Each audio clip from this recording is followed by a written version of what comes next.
The courtroom froze in stunned silence as Clara Whitmore's cheek burned from Officer Landon Reese's sudden slap. Blood traced a path from the corner of her lip, yet she remained upright, her spine straight despite the cold bite of handcuffs around her wrists. "You've just made the biggest mistake of your life," she whispered, her voice carrying over the crowd like a gavel crack. Few in the room had taken the 70-year-old black woman seriously until she turned calmly to the judge and said, "I'd like to use my phone call now." The judge, taken aback, granted her the right. She lifted her head. "I need to speak with my son, Director Samuel Whitmore, of the Federal Bureau of Investigation." The color drained from Officer Reese's face as his body camera continued to roll. The courtroom, once dismissive, now leaned in to witness the fallout of what had just occurred. Clara Whitmore had lived in Brenton Park, a well-to-do, mostly white suburb outside Atlanta, for 4 decades. Her immaculate colonial home and award-winning rose garden stood as monuments to a life built on discipline, education, and public service. A former federal judge, Clara had devoted her entire adult life to justice. But on a Tuesday morning in March, she learned just how little justice was afforded to someone who looked like her when her reputation wasn't printed on a nameplate. The day began like so many others: early rising, a cup of chamomile tea, a handwritten shopping list for her grandson's birthday dinner. She drove to Garrison's Market, a familiar place where everyone seemed to know her. As she picked fresh vegetables, chatting with Maria from produce, she felt a creeping tension rise behind her. A security guard eyed her movements with suspicion. The cashier, whom she'd greeted with her usual warmth, avoided her gaze. Clara's arthritis flared as she reached for organic apples.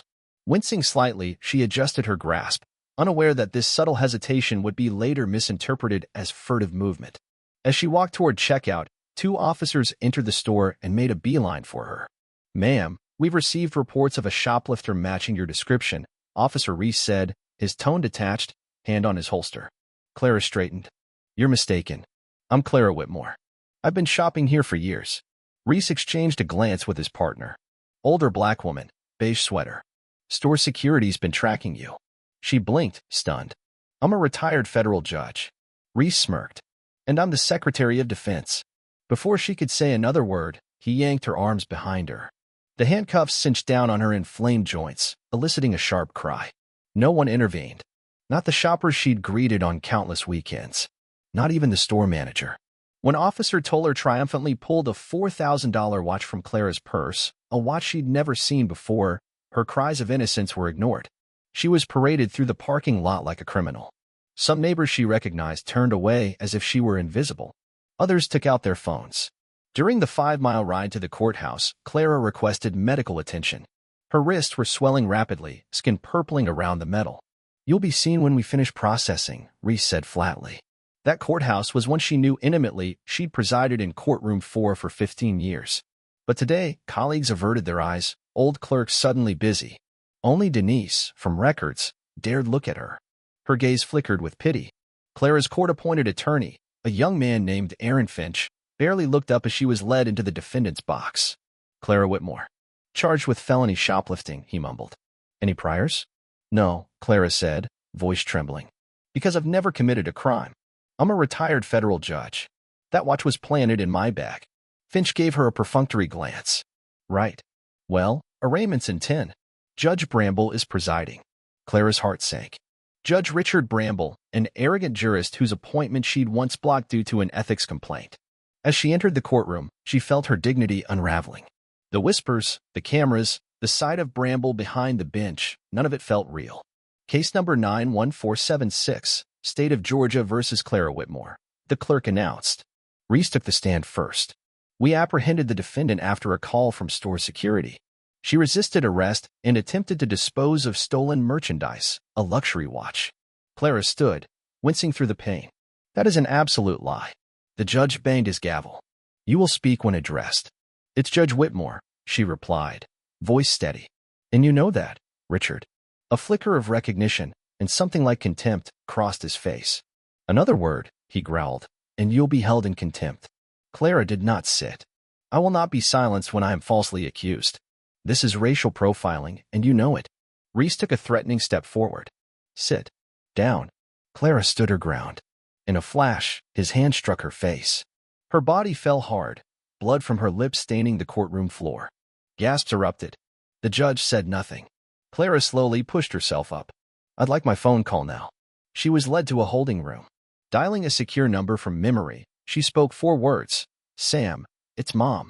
Cardinal, her son, FBI Director Samuel Whitmore, stood in the White House Situation Room when he received the call. He excused himself and immediately activated a response team. Within the hour, a bureau helicopter landed on the courthouse roof. Agents swept the building. Sam entered the courtroom, face expressionless, mother's blood still visible on her blouse. "This proceeding is suspended," he announced. Judge Bramble rose. "You have no authority here." "I'm Samuel Whitmore, Director of the FBI. We're investigating civil rights violations and judicial misconduct." Reese's face drained of blood. "Officer Reese," Sam said calmly, "is your body cam on?" "Yes." "Then we'll need that. And your badge and weapon. You're suspended." Turning to the judge, "And you allowed a woman to be struck in your courtroom without intervening." She resisted. "She's my mother," Sam said. "And a former federal judge." Gasps echoed. Sam had the handcuffs removed and ordered Clara examined by bureau medics. Judge Bramble, pale now, stammered something about continuing the hearing. "No, Judge," Clara said, her voice sharp despite her injuries. "You'll want to delay a few minutes more." What followed was a cascade of truth no one in Brinton Park was prepared for. Clara's arrest had not been an isolated incident. With help from a courthouse clerk named Denise and a flash drive full of records, Sam's team uncovered dozens of fabricated arrests, all targeting elderly black homeowners. The pattern was undeniable. Harassment, planted evidence, and city pressure to sell homes near a prime development zone. At the center of it all, a shadowy developer named Nolan Maris and a group of officials, including Bramble and Chief of Police Daniel Radcliffe. Clara's case was the crack in the dam. A week after her release, with Sam's help, Clara formed a coalition. They documented years of abuse, inflated property taxes, delayed emergency responses, forced evictions. A class action suit was filed. Media attention exploded. Then the threats began. Anonymous calls. Vandalism. A firebombing at the community center. Clara's brakes were cut. She barely survived the crash. In the hospital, a nurse injected her with a drug she was allergic to. Her chart had been altered. The nurse disappeared. Clara returned home under round-the-clock security. But she did not back down.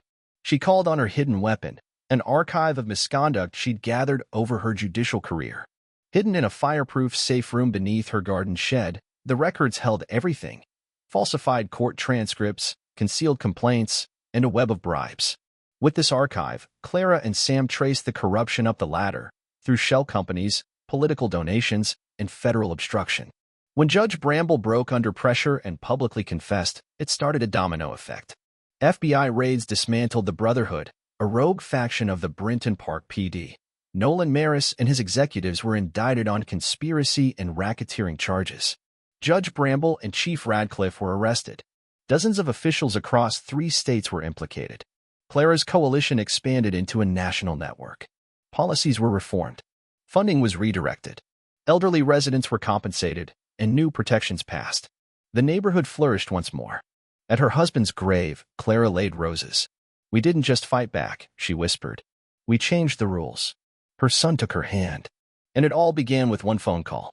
The victory wasn't just legal. It was moral, spiritual, human. And in Brinton Park, justice had finally come home.